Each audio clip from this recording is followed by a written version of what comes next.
Assalamualaikum warahmatullahi wabarakatuh. Selamat pagi. Di sini saya akan menjelaskan materi tentang sistem televisi. Untuk materi hari ini kita akan bahas tentang judulnya adalah Digital Video Broadcasting atau DVB dengan standarisasi satelit. Jadi untuk digital televisi itu standarisasinya ada tiga yang kita sudah bahas. Yang pertama adalah satelit, kemudian yang kedua itu adalah terestrial, yang ketiga adalah kabel. Nah, itu yang umum digunakan di Indonesia. Oke, selanjutnya di sini apa saja yang akan kita bahas di materi DVB satelit ini. Yang pertama kita akan bahas terkait definisi DVB itu sendiri, kemudian tujuan menggunakan standarisasi DVB itu untuk apa sih di situ gitu. Kemudian yang kedua terkait dengan spesifikasi DVB-S-nya. Kemudian yang ketiga ada diagram pemancar DVB-S. Jadi perangkat-perangkatnya seperti apa saja yang digunakan untuk transmisi di DVB satelit ini. Oke, selanjutnya ada transponder. Ini yang paling utama juga. Jadi di DVB-S itu dia untuk transmisinya itu berbasis frekuensi di satu transponder ini. Kemudian ada lagi perangkat receiver atau penerimanya. Tadi untuk perangkat pemancarnya, kemudian yang kelima ini adalah perangkat penerimanya.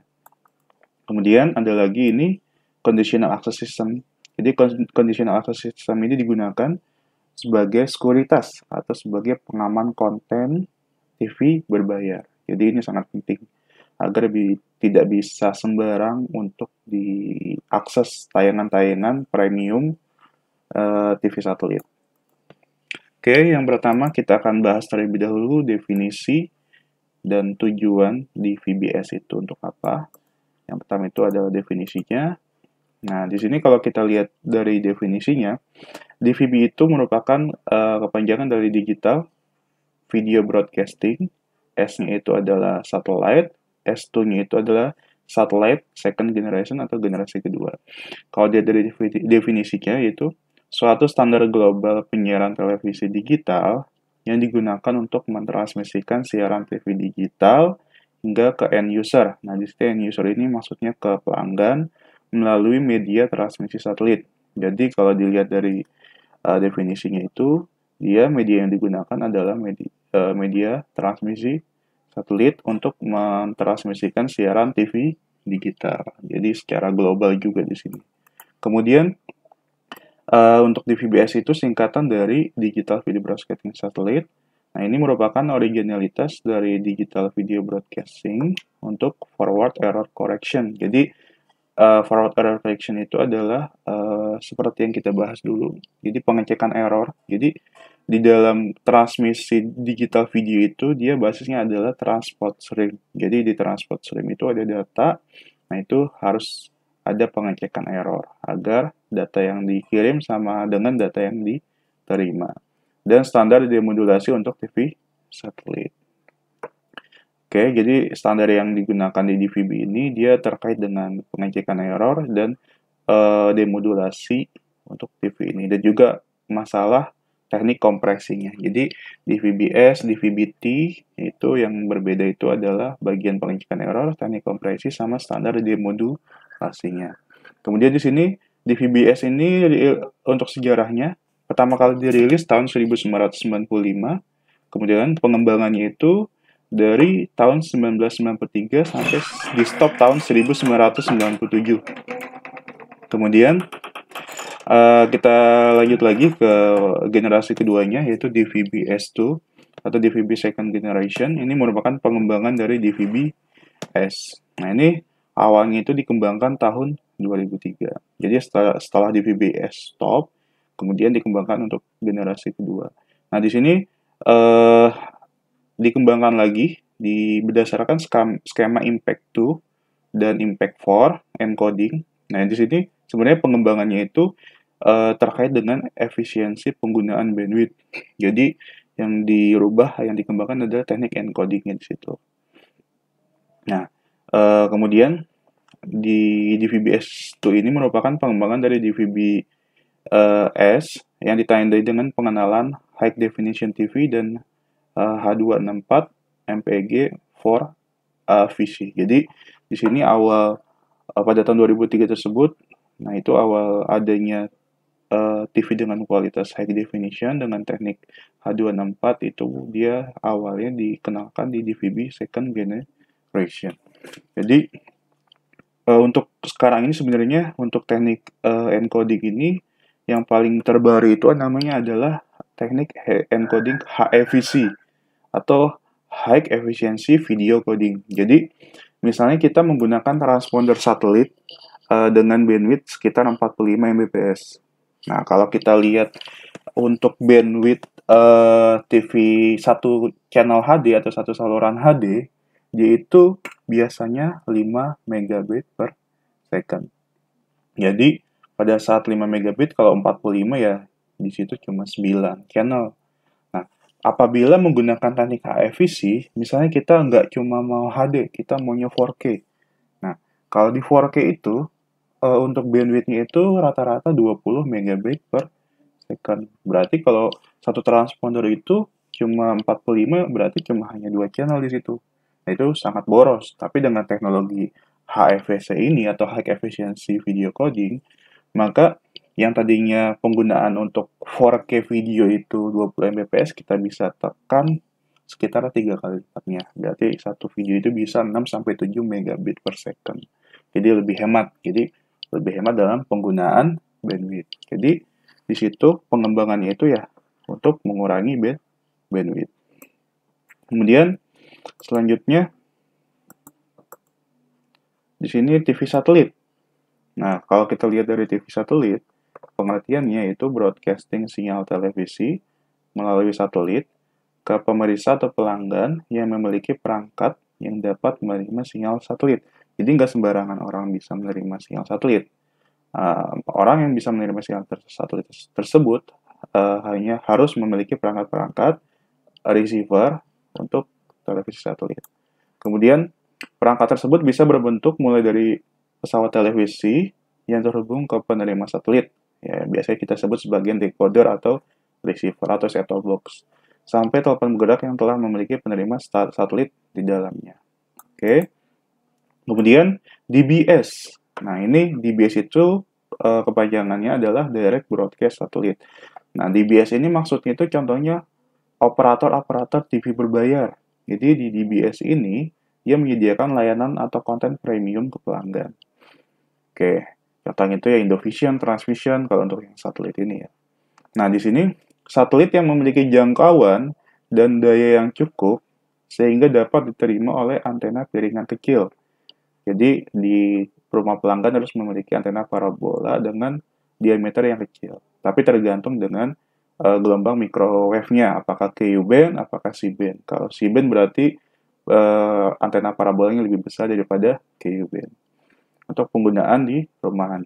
DBS dapat diterima di rumah-rumah atau suatu komunitas dengan menggunakan transmisi ulang oleh sistem stasiun TV kecil atau sistem TV kabel. Jadi selain untuk pelanggan-pelanggan rumah, untuk pelanggan-pelanggan corporate juga bisa. Misalnya pelanggan-pelanggan hotel. Nah, di hotel itu otomatis mereka untuk mendeliver konten itu, untuk menerima konten dari pusatnya itu harus menggunakan satelit. Baru dari satelit ditransmodulasikan atau dikonversikan ke dalam bentuk kabel atau didistribusikan ke dalam bentuk kabel. Kemudian sistem DBS menyediakan gambar kualitas digital. Nah, ini kualitasnya kan karena premium, karena berbayar ya pasti harus digital. Dan berpotensi menaruhkan layanan interaktif berkecepatan tinggi. Nah, ini karena berbayar juga dia lebih menu-menunya lebih interaktif, fitur-fiturnya lebih banyak dan lain sebagainya.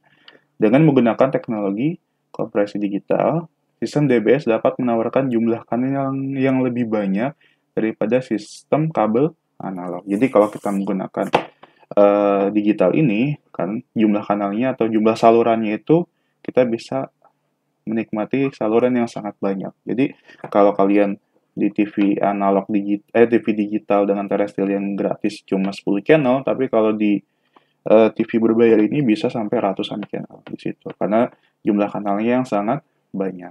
Kemudian sistem DBS dapat juga diatur untuk menyediakan layanan untuk video on demand. Nah, video on demand itu seperti kalian iFlix, Netflix, nah itu kan dia berbasis video on demand. Kita bisa mengakses layanan video atau film dengan internet. Kemudian ada near video on demand atau NVOD, nah itu basisnya OTT.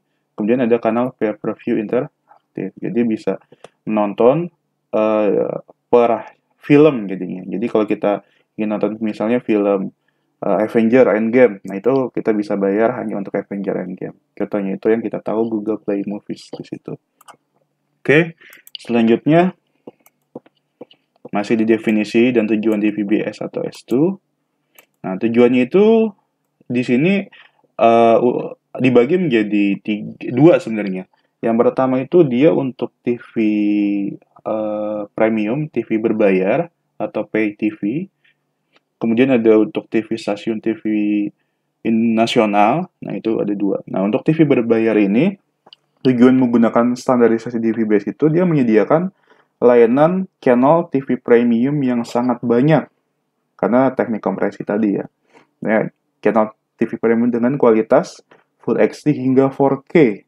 Jadi kalau yang gratis itu ya belum ada yang 4K, tapi untuk premium sudah ada yang 4K. Contohnya ya sebelumnya itu ada Big TV dari dari Lipo, tapi sekarang sudah bangkrut juga sih. Nah, di situ dia bisa menggunakan layanan sampai 4K oleh penyedia layanan DBS, contohnya transmission, division, dan lain sebagainya. Jadi, kita bisa menikmati tayangan premium dengan kualitas yang sangat bagus, dengan jumlah yang sangat banyak jika kita menggunakan standarisasi DVB-S ini. Kemudian yang kedua, sebagai standarisasi untuk transmisi konten audio dan video dari mobil ABVN atau SNG. SNG ini adalah Satellite News Gathering. Jadi yang seperti yang saya jelaskan sebelumnya, untuk live dari reporter-reporter di lapangan, misalnya pada saat mudik, nah itu menggunakan mobil SNG dengan transmisi satelit. Jadi harus sesuai standar semuanya, jangan sembarangan. Kemudian yang ketiga untuk sebagai content delivery atau pentransmisian atau media transmisi konten dari stasiun TV nasional pusat ke stasiun relay yang ada di daerah-daerah. Jadinya untuk daerah-daerah yang sangat jauh, nah itu bisa dipenuhi oleh sistem transmisi ini. Kemudian di sini contohnya, di sini direct broadcasting service. Ini ada DBS. Jadi di sini si DBS ini sewa transponder satelit. Kemudian si DBS ini, ya contohnya transmission and division, dia harus punya antena parabola untuk uplink, agar konten yang mereka punya, yang sudah diolah, yang sudah dikompresi, yang sudah di scramble atau dikunci, agar bisa ditransmit ke satelit.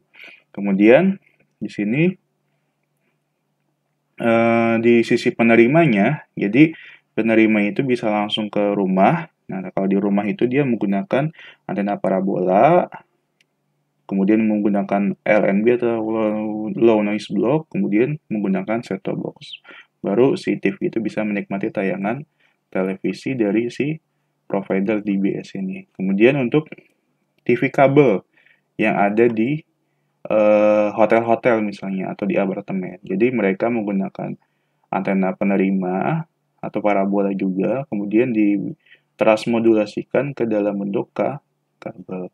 Kemudian juga untuk TV lokal atau stasiun TV relay yang ada di daerah. Nah, baru di broadcast menggunakan gelombang radio UHF dan VHF. Ini penggunaan satelit berdasarkan digital video broadcasting satelit sama satelit generasi kedua. Kemudian selanjutnya kita bahas spesifikasi DVB-S atau S2. Jadi ini ada spesifikasinya. Nah, di sini kita bandingkan untuk DVB-S sama DVB-S2. Nah, di sini kalau misalnya dia DVB-S, untuk inputnya itu dia masih 1 TS, maksudnya 1 port. Jadi, kalau misalnya cuma 1 TS, berarti kan hanya 1 frekuensi saja di situ. Tapi kalau DVB-S tuh dia bisa lebih dari 1 TS. Jadi, input frekuensinya itu bisa banyak transport stream atau banyak frekuensi. Jadi, dalam mentransmisikan sebuah konten, dia bisa banyak channel dalam satu waktu. Jadi lebih hemat di situ. Ini pengembangan pertamanya. Kemudian untuk modenya, dia di VBS itu menggunakan constant coding dan modulation. Kalau untuk di VBS2, dia ada variable coding, ada modulation, sama ada adaptive coding dan modulation. Jadi dia secara modenya itu, modulasi atau teknik pengkodeannya itu dia bisa otomatis, adaptif, ataupun dia pilihan coding itu lebih banyak. Kemudian untuk forward error controlnya juga, dia pilihannya lebih banyak. Kemudian modulasinya itu, dia kalau untuk di VBS hanya single carrier dengan modulasi QPSK. Kalau di VBS2, dia bisa single carrier QPSK dengan multiple stream. Jadi bisa banyak stream atau banyak konten yang dikirim dalam satu waktu itu. Kemudian skema modulasinya itu, dia kalau untuk di VBS biasa 8 PSK, QPSK 16 QAM. Kalau untuk yang di VBS2 dia ada QPSK juga 8 PSK, 16 APSK, dan 32 APSK. Nah, ini untuk interleaving sama failsnya. Dia itu kalau di interleavingnya sama, jadi per bit pengirimannya.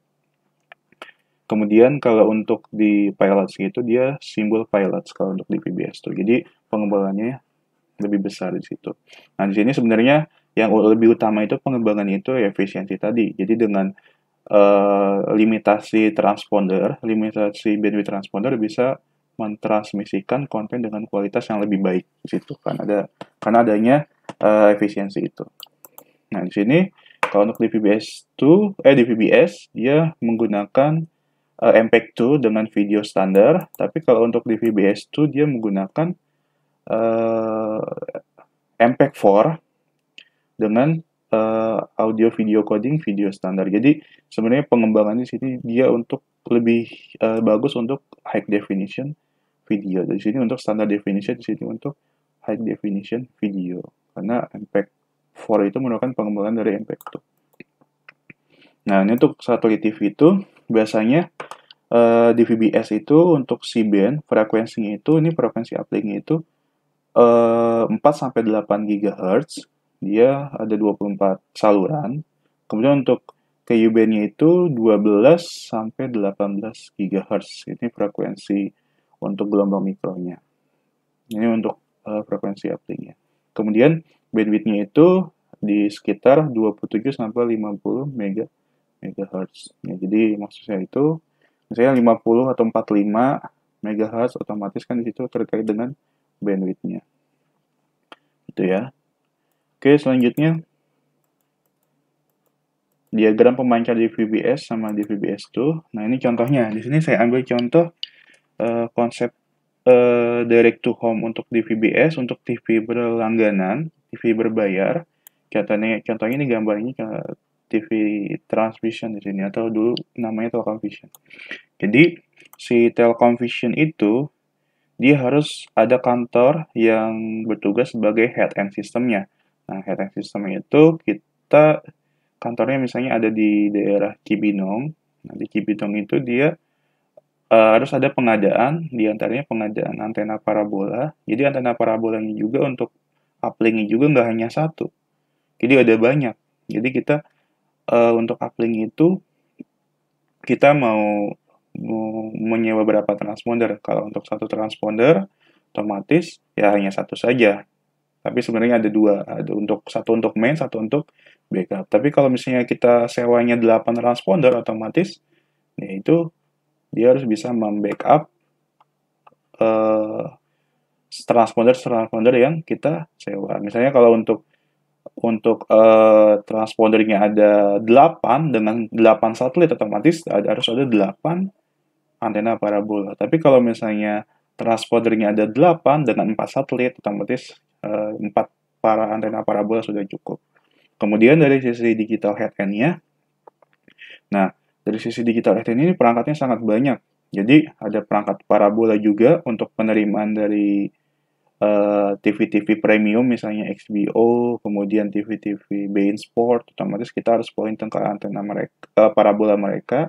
Kemudian kontennya itu yang masuk di sini kan dia masih terkunci Otomatis di transmission digital head-end itu dia harus ada IRD atau Integrated Receiver Decoder, di mana IRD itu digunakan untuk unscramble atau membuka security konten dari yang dikirim dari si channel premium tersebut agar bisa diproses kembali, dikompresi kembali, dan di-uplink atau ditransmisikan ke satelit sewaan transmission. Baru dari satelit sewaan transmission itu dikirimkan ke satelit tersebut, kemudian diterima oleh pelanggan-pelanggan yang ada di rumah menggunakan antena parabola, LNB, dan decoder satelit. Di situ. Jadi di situ juga di digital head-end yang ada di Cibinong itu, nah itu dia ada server, banyak server di sana. Nah, server ada video server, ada TV terrestrial server, kemudian ada studio juga, kemudian ada radio juga, ada electronic shopping, ada game. Ya. Jadi mereka itu konten-kontennya itu berbasis server, kemudian dimultiplex atau digabungkan dan ditransmisikan ke satu frekuensi. Jadi ada proses penggabungan di situ. Nah, jangan lupa juga ada proses security systemnya. Jadi kita sudah bayar mahal ke penyedia konten, tapi kita gratiskan ke pelanggan, yang otomatis kita rugi. Makanya kita harus kunci kontennya agar pelanggan tidak sembarangan bisa buka konten TV-nya. Itu menggunakan conditional access system atau CAS. Kemudian selanjutnya, nah ini contohnya untuk perangkat head-end-nya. Ini ada head-end data transmission, di banyak server, banyak modulator, banyak encoder di sana, ada multiplexer juga di situ. Nah, kemudian di sini ada receiver from content provider, jadi ada IRD di sini, perangkat IRD. Jadi untuk mendistribusikan konten dari perangkat penyedia konten seperti beIN Sport itu, kemudian masuk ke server untuk di multiplexing. Sebelum di multiplexing, nah dia ada konten lagi dari yang lain, jadi digabungkan berbagai macam konten, kemudian dicek juga nih kualitasnya, baru diproses untuk uplink ke satelit sewaan transmission atau Telkomvision, misalnya Telkom 1. Baru di pelanggan diterima dengan perangkat-perangkat parabola, LNB, dan decoder. Kemudian di sini contohnya, kalau misalnya di head-end di transmission-nya atau di Telkomvision-nya,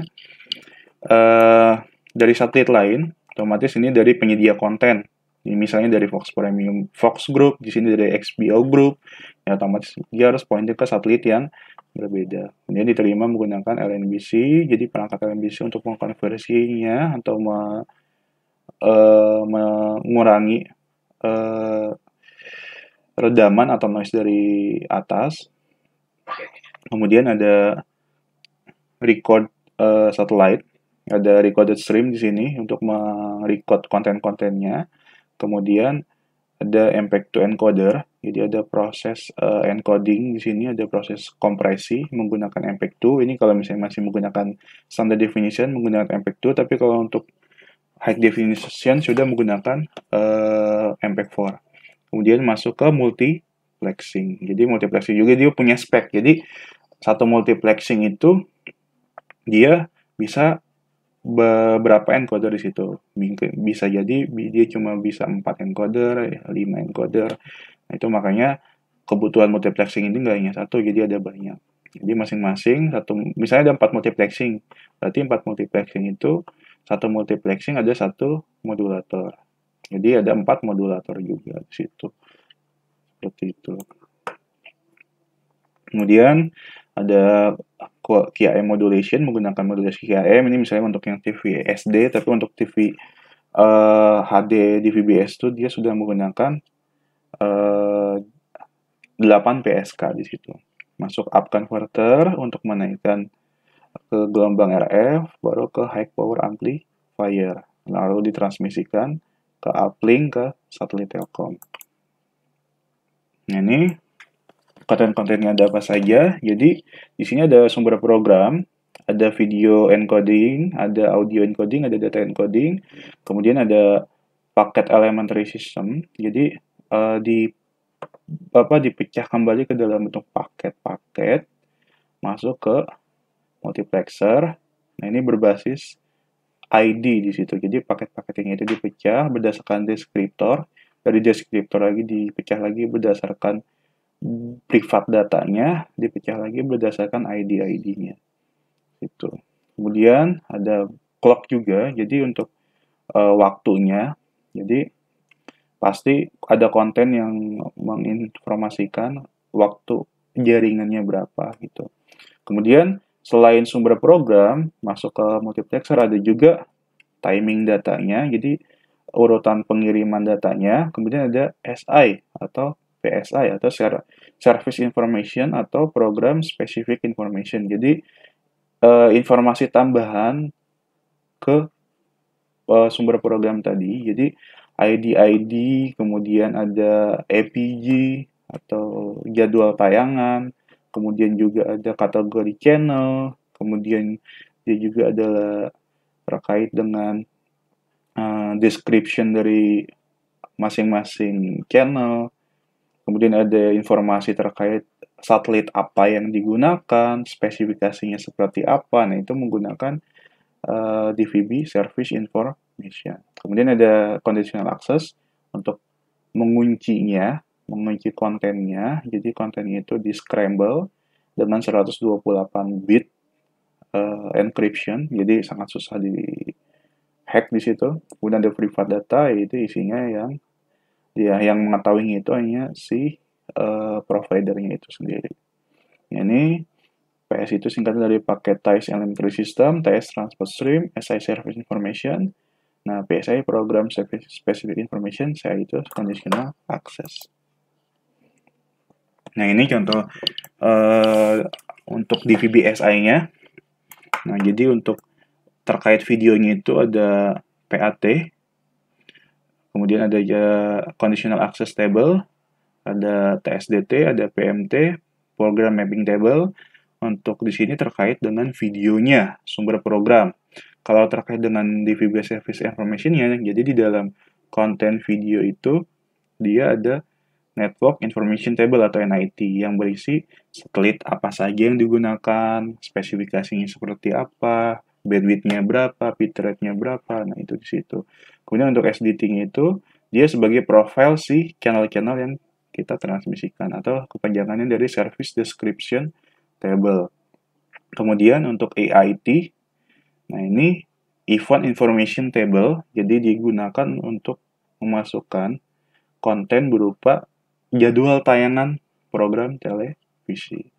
Nah ini kemudian di sini juga untuk dibagi dua juga. Ini untuk mandatory atau yang penting harus dimasukkan konfigurasinya.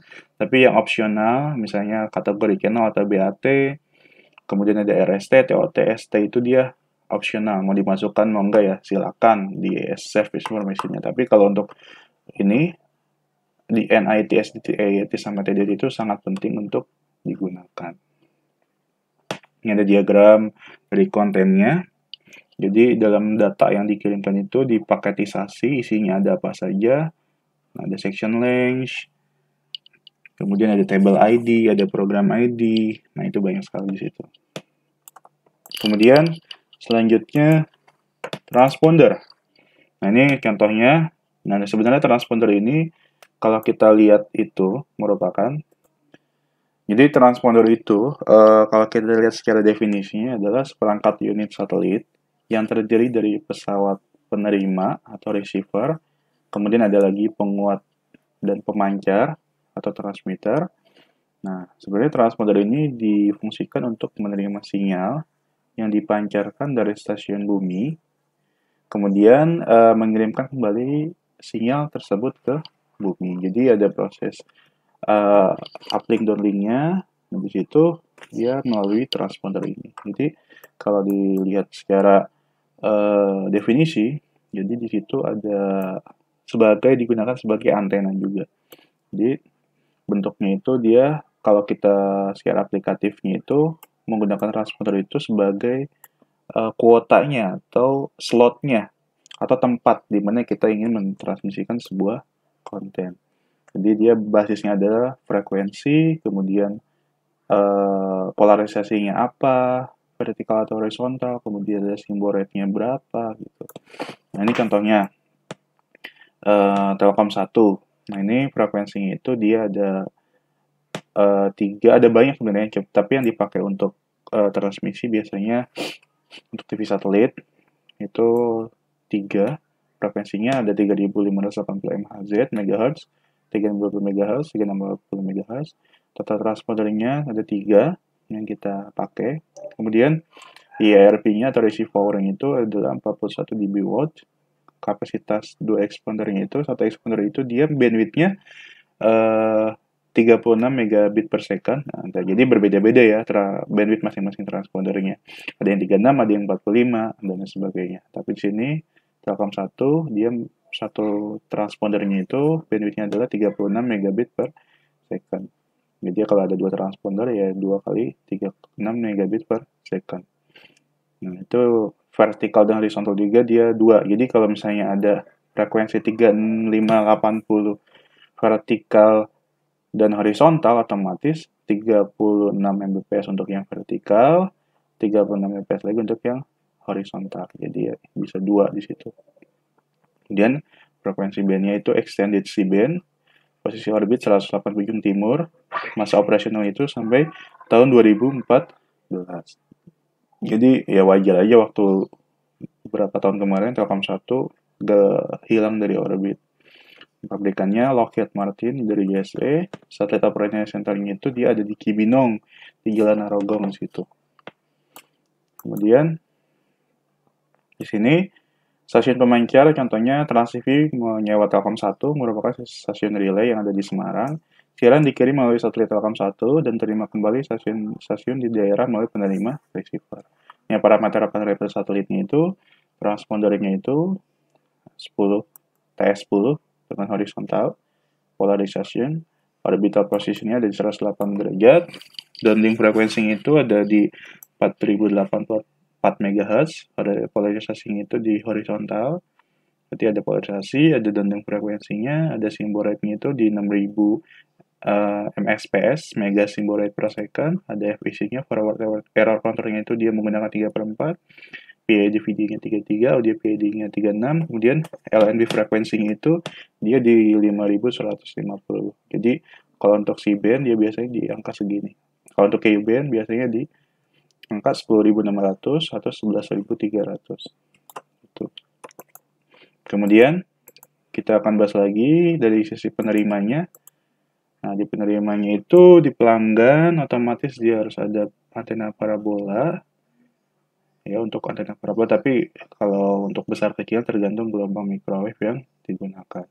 Kalau menggunakan untuk yang Ku-band, otomatis Ku-band itu biasanya lebih kecil lah parabolanya, sekitar 60 sampai 90 cm diameternya.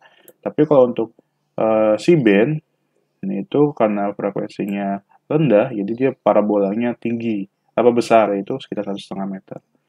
Ini ada antena, ada LNB, kemudian ada kabel koaksial.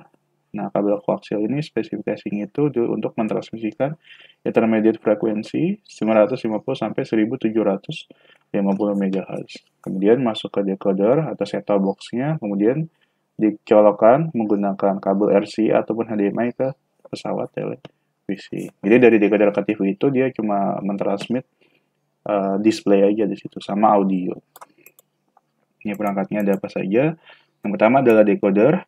Nah, di sini perangkat di sisi pelanggan yang berfungsi untuk menerima dan mengolah sinyal yang dibantu dengan kartu tayang atau smart card. Jadi, untuk membuka tayangan tadi harus menggunakan kartu tayang smart card, karena di smart card ini ada kode khusus. Kemudian decoder harus menggunakan sistem yang sama dengan sistem head-end-nya, misalnya Erdito, NDS, Nagra. Nah, itu provider untuk conditional access system. Jadi kalau misalnya head-end di satu operator pakai Erdito, ya otomatis kartunya harus kartu Erdito, jangan kartu yang lain. Kemudian kartu tayang. Alat berbentuk kartu dengan ISO 1900 dengan embedded chip yang berfungsi untuk membuka kode pengacak, gambar, dan kontrol bahan. Jadi berbentuk seperti kartu SIM. Nah, itu ada chipnya, kita colokkan ke set-top box. Nah, itu tayangan itu bisa kita nikmati. Tayangan yang dikunci tadi, yang disclaimer tadi bisa kita nikmati. Asalkan menggunakan kartu tayang yang sudah didaftarkan ke operator PTV. Kemudian ada lagi low noise block atau LNB, digunakan untuk menerima frekuensi downlink dan mengubahnya ke frekuensi intermediate sebelum masuk ke kabel koaksial. Otomatis dari satelit, otomatis dia adalah frekuensi downlink itu, dia menggunakan frekuensi RF, radio frekuensi. Kemudian di set-top box ini dia hanya bisa menerima sinyal dengan frekuensi IF atau intermediate frekuensi. Jadi diubah oleh si LNB ini. Jadi kalau tanpa LNB tidak bisa. Jadi harus ada LNB-nya. Kemudian ada antena. Reflektor berbentuk parabola. Bisa jenis solid atau mesh atau berlubang. Solid itu maksudnya dia nggak berubah, tapi kalau mesh ada berubah. Nah, ini ada speknya gitu. Kemudian ada koaksial kabel. Kabel yang fungsi menghubungkan decoder dan LNB. Nah, itu jadi dari LNB ke decoder menggunakan kabel koaksial. Ini modelnya itu biasanya kabel koaksial RG11. Jaraknya itu 50-100 meter maksimum. Kalau RG6 itu lebih kecil dari 50 meter. Jadi yang jarak yang sangat jauh ya lebih bagus menggunakan RG11 di situ. Kemudian ini ada contoh diagram dari decoder atau perangkat penerimanya atau set-top box-nya. Nah, ini ada yang warnanya lebih gelap, pink lebih gelap, merah lebih gelap, itu adalah integrated into front end. Jadi ini kayak semacam komponennya, komponen besarnya. Kalau yang ininya adalah sistem on chip-nya, SoC-nya. Jadi berbentuk IC di situ. Jadi perangkatnya itu, komponen itu ada tuner. Jadi yang menghubungkan ke kabel koaksial ke LNB adalah tuner. Kemudian ada front end, kemudian ada lagi masuk ke descrambler. Nah, itu descrambler itu dia harus terhubung ke komponen smart card atau chip smart card-nya agar bisa dibuka. Kemudian ada MPEG-2 demultiplexer, jadi untuk membuka konten dengan yang dikirim dari operator. Ada proses demultiplexernya, kemudian ada video decoder. Nah, di video decoder juga dia bekerja dengan adanya DRAM, kemudian ada prosesor untuk gambar, kemudian ada flash memorinya. Jadi otomatis dia pasti menggunakan CPU. Nah, CPU itu pasti dia untuk melakukan prosesnya harus ada RAM-nya untuk memproses program, untuk memproses gambar, untuk memproses atau menyimpan software-nya di situ atau middleware-nya. Jadi untuk tampilan-tampilan itu ya pasti menggunakan software. Seperti di handphone kan ada CPU, ada kita mau masukin custom ROM-nya, masukin ROM-nya, masukin Android-nya ke CPU, otomatis dia harus simpan di flash memory. Kemudian ada middleware. Baru ke aplikasi, layer aplikasi yang ada yang langsung ke pelanggan. Kemudian di sini contohnya layer-layernya. Nah, di sini ada layer aplikasi. Nah, otomatis layer aplikasi itu yang langsung kita bisa nikmati misalnya untuk menu-menu yang ada di decoder atau set-top box, misalnya menu channel list, ataupun menu games, ataupun menu Android. Kemudian ada menu lagi untuk APG atau jadwal tayangan gitu. Jadi menu-menu yang ada di set-top box dimasuk ke layer aplikasi. Kemudian di layer middleware ini itu dia kayak semacam software. Basisnya itu Linux atau Unix. Dia digunakan untuk mengakses fitur-fitur yang ada di set-top box. Kemudian di bawah layer middleware-nya itu ada layer RTOS atau Real Time Operating System. Nah, di bawah real time operating system itu ada driver perangkat, driver device, baru STB hardware. Kemudian untuk layer untuk conditional access system itu layer keamanannya itu di layer device driver ada layer CA sistemnya, RTOS juga dari CA sistemnya, di sebagian middleware ada CA system. Jadi keseluruhan layer kecuali STB hardware dia harus memasukkan informasi CA sistem. Jadi lebih sangat aman di situ. Nah, middleware ini biasanya dia ada perusahaan vendor sendiri, misalnya itu ada perusahaan dari Korea itu TV Storm, kemudian dari Polandia itu ada ADB, kemudian ada Opera TV, kemudian ada lagi DirecTV yang ada di Amerika, dan lain sebagainya. Ini contoh layer-layer pada decoder untuk dari sisi softwarenya. Kemudian di conditional access system itu, dari pengertiannya itu adalah di sini CAS system di sistem DVD bukan merupakan bagian dari standar DVB-nya, tapi jadi mereka itu terpisah.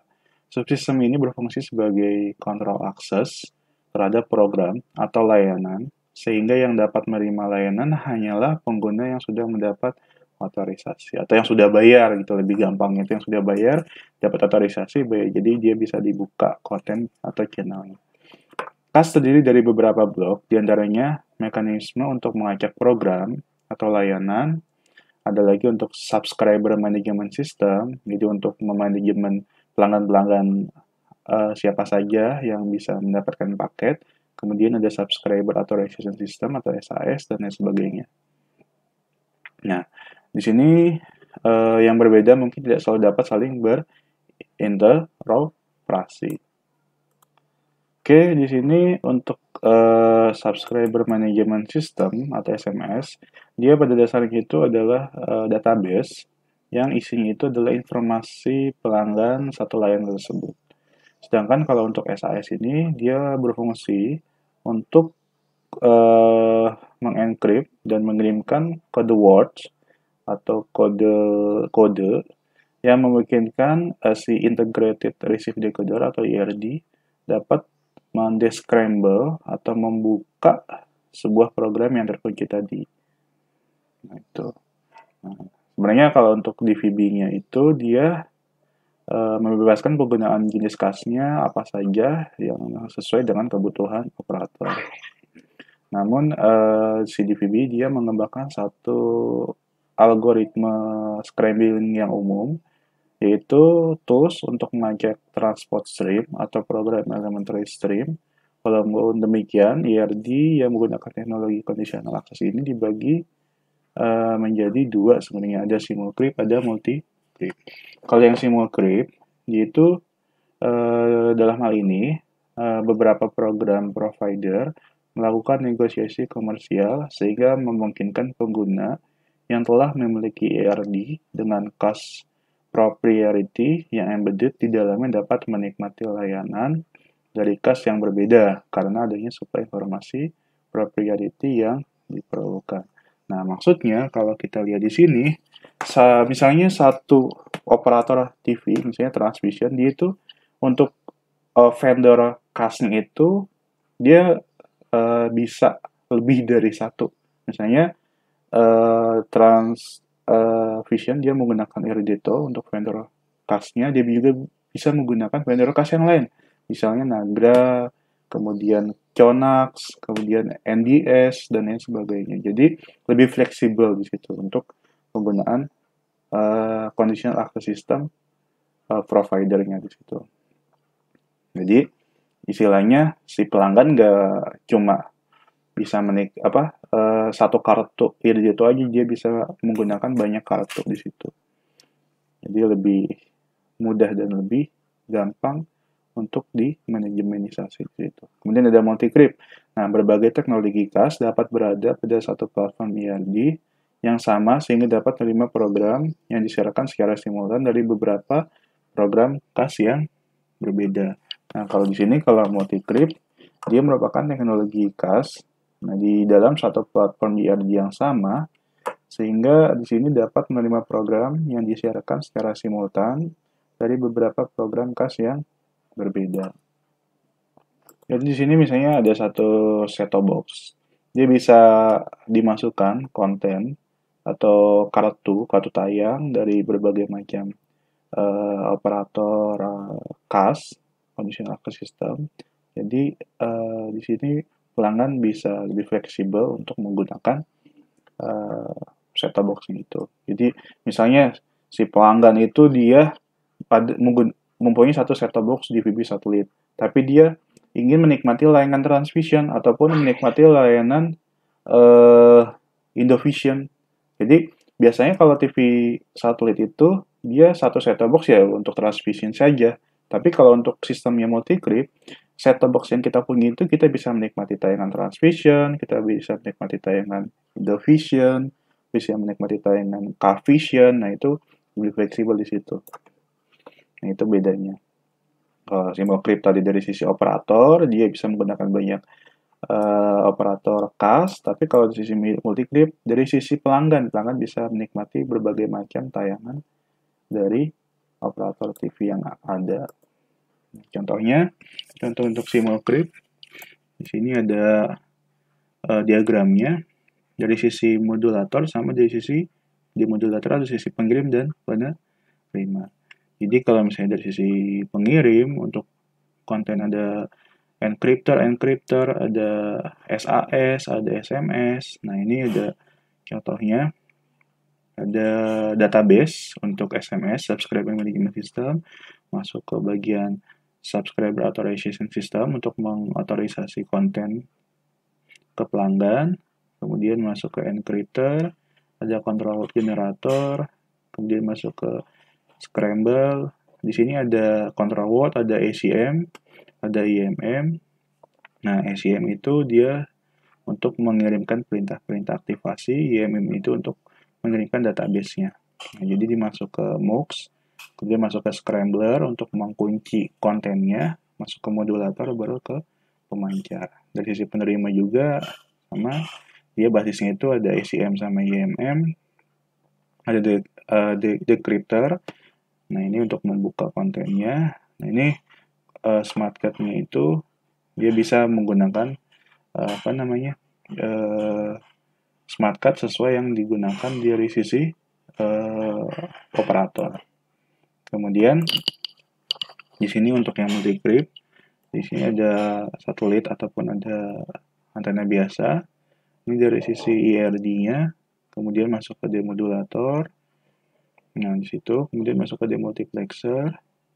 Nah, ini di sini kalau untuk secara diagram untuk DVB MPEG ARD itu untuk gambar, untuk suara, untuk data dia terpisah, dipisah-pisah. Kemudian untuk SI decoder untuk terkait middleware-nya, jadi SI itu dihubungkan dengan middleware-nya, nah dan sebagainya. Nah, ini dari sisi DVB-nya itu dia ada smart card, ya opsional bisa menggunakan banyak smart card, nggak cuma satu, ya kan. Dari sisi pelanggan, jadi bisa menyesuaikan dengan operatornya, dia mau menikmati tayangan transmission ataupun Indovision dan sebagainya. Nah, ini dia basisnya kan karena IRD-nya sama, dia bisa mendeskripsikan, scrambler konten-konten yang dikirim sama si penyedia TV berbayar. Seperti itu. Jadi intinya, kalau yang tadi Simulcrypt fleksibilitas penggunaan vendor dari sisi operator. Jadi vendornya operator itu misalnya transmission bisa kerjasama dengan beberapa CAS vendor, misalnya IRD itu Nagra, Konak. Nah, tapi kalau multi-clips dari sisi pelanggan bisa menikmati tayangan-tayangan transmission, tayangan-tayangan Indovision, Cavision dan lain sebagainya. Kemudian di sini, nah ini sebenarnya kalau dari sisi pelanggan sekuritas untuk konten video dibagi menjadi 4, yaitu untuk broadcast, itu contohnya tadi terestrial, satelit itu kabel itu menggunakan conditional access nama sistemnya. Ini untuk closed distribution network, kabel atau kabel itu ya DVB kabel, ada satelit ataupun standar untuk televisi di situ. Oke, sorry. Nah, ini untuk set-top box-nya. Kemudian limited local storage protection, jadi ada keterbatasan dalam hal proteksi penyimpanan lokalnya. Nah, kemudian dari sisi online, nah itu adalah sistemnya menggunakan namanya adalah DRM atau Digital Rights Management. Jadi kalau DRM ini dia basisnya itu ya seperti yang saya bilang tadi, dia basisnya itu online. Ya contohnya ya Netflix, iFlix, video.com, ada Google Play Movies, dia menggunakan DRM. Kalau DRM untuk yang Google ya Google Play Movies yang menggunakan Widevine, itu sistem security punya Google. Nah, ini fiturnya itu untuk Open Distribution Network, Internet, dan Terminal Equipment atau PC. Kemudian ada Extensive Local Storage, kemudian Protection di sisi aplikasi. Selanjutnya ada Digital Home. Di sini ada sekuritas di bagian hardware distribusi konten audio videonya. Jadi misalnya menggunakan HDMI sama televisi. Nah, itu ada uh, proteksi copy protection, yaitu namanya HDCP. Jadi HDCP itu merupakan high definition copy protection. Jadi kita misalnya untuk screen recorder suatu tayangan premium, misalnya ada premiere film Avenger Endgame. Jadi pada saat premiere itu kita nggak bisa copy konten dari HDMI karena dia ada fitur HDCP-nya. Jadi lebih aman. Kemudian dari physical medianya ada copy control atau CPRM. Itu. Oke, terima kasih. Cukup sekian untuk hari ini tentang DVB satelit. Apabila ada kekurangan, saya mohon maaf. Kalau ada yang mau ditanyakan, silakan ditanyakan. Nah, terima kasih. Wassalamualaikum warahmatullahi wabarakatuh.